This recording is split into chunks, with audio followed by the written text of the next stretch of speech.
আইসিসির নিয়ম না মানায় যে কঠিন শাস্তিতে পড়লেন সালমান আলী আগা, জানুন বিস্তারিত। দর্শক, ঘটনাটি ঘটেছিল বাংলাদেশ ও পাকিস্তানের ম্যাচে, যেখানে পাকিস্তানের ইনিংসের ৩৯তম ওভার করতে এসেছিলেন মেহেদী হাসান মিরাজ। স্ট্রাইক প্রান্তে ছিলেন পাকিস্তানের ব্যাটসম্যান রেজওয়ান, তিনি বলটি ডিফেন্স করেছিলেন। এতে নর্থ প্রান্তে থাকা সালমান আলীর আগার শরীরে লাগে। এতে সালমান আলী আগা ভেবেছিলেন, আমার শরীরে যেহেতু বলটি লেগেছে, তাহলে বলটি উঠিয়ে মেহেদী হাসান মিরাজের হাতে তুলে দেয়।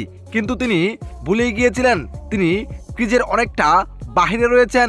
এতে সুযোগ পেয়ে সালমান আলী আগা বল দেবার আগেই তাৎক্ষণিকভাবে বলটি হাতে নিয়ে স্টাম্পে ডাইরেক্ট হিট করেন মেহেদী হাসান মিরাজ। এতে আউটের আবেদন করে বসেন মেহেদী হাসান মিরাজ, আর তা দেখে রীতিমতোই অবাক হয়ে যান সালমান আলী আগা। তবু এই ঘটনা মাঠের আম্পায়ার কোনো ডিসিশন দিতে পারেন নাই। এতে থার্ড আম্পায়ারের কাছে চলে যায়। এতে থার্ড আম্পায়ার এটিকে যাচাই বাছাই করে আউট ঘোষণা করেন। আর এমন আউট হয়ে রীতিমতোই গ্লাস, ব্যাট এবং হ্যামলাইট রীতিমতোই মাঠে ফেলে দেন সালমান আলী আগা এবং বাজে ব্যবহার করেন মেহেদী হাসান মিরাজদের সাথে, যেখানে লিটন দাসও কেঁপে যান। শেষ পর্যন্ত এটিকে আউটই ঘোষণা করতে হয়।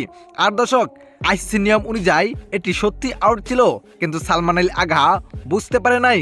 আর তার এমন খারাপ ব্যবহারের কারণে আইসিসি থেকে তাকে ম্যাচ ফ্রি 50% জরিমানা ধরেছেন আইসিসি।